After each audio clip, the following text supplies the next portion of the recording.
Hello, my name's Jasmine Collins. I'm a part of Group 36, and today I'm going to be talking about acute otitis media with you. Acute otitis media is abbreviated as AOM, so as I go throughout this presentation, when I say AOM, that's what I'm referring to.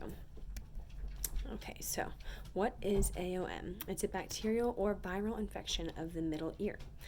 What happens when you get an AOM is you have rapid onset of cloudy, hemorrhagic, or strongly red tympanic membrane, bulging tympanic membrane, and or tympanic membrane with impaired mobility.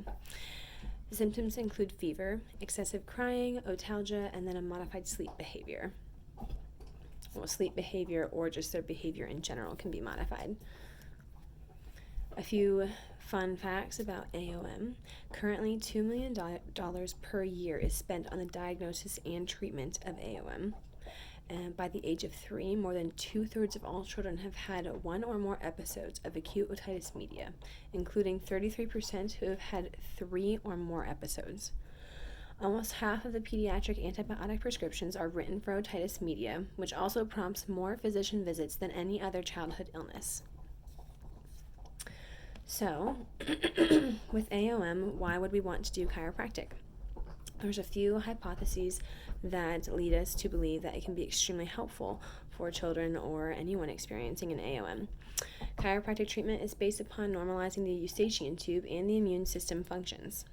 Eustachian tube function depends on proper function of the mandibular branch of the cranial nerve 5, which in turn is dependent upon proper alignment and movement of the occiput and the upper cervical vertebra. There's another hypothesis that says that the impact of cervical manipulation on the lymphatic and muscular systems. It's hypothesized that restricted joint movement within the cervical spine may result in muscle hypertonicity that results in lymphatic drainage, or that results in restricting lymphatic drainage away from the cranial region. This hypothesis suggests that spinal manipulative techniques reduce tension within hypertonic muscles, thus increasing lymphatic drainage.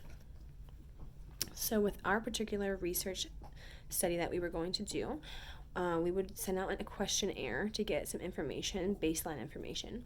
And the questions that we would include on this questionnaire consist of age of the child, reason for visit, is this your child's first AOM infection? If not, how many previous AOM infections has your child had? And then what was or is the previous or current treatment for the AOM infections? So the methodology behind our research project, we're going to do this study on 50 children ages 3 months to 4 years old with acute otitis media infection. Where? It's going to be done at a private practice in Marietta, Georgia. What? We're going to be using specifically the Blair upper cervical technique. Why? Well, parents are seeking alternative care for their child suffering from AOM because they've been on so many antibiotics and it's not working. When? Well, that depends on the time it took for each individual child to resolve their AOM based off of the chiropractic care. So for the analysis, we're going to look at a number of different things. First, we're going to look at the number of treatments it took for resolution of acute otitis media. Second, we're going to look at the number of treatments compared to the number of AOM infections. We're also going to look at how does this compare to participants who had used antibiotics previously to treat an AOM infection and to patients that are currently using antibiotics. And the last thing we're going to look at is the analysis of variance to determine whether the change in AOM signs and symptoms was related to chiropractic intervention.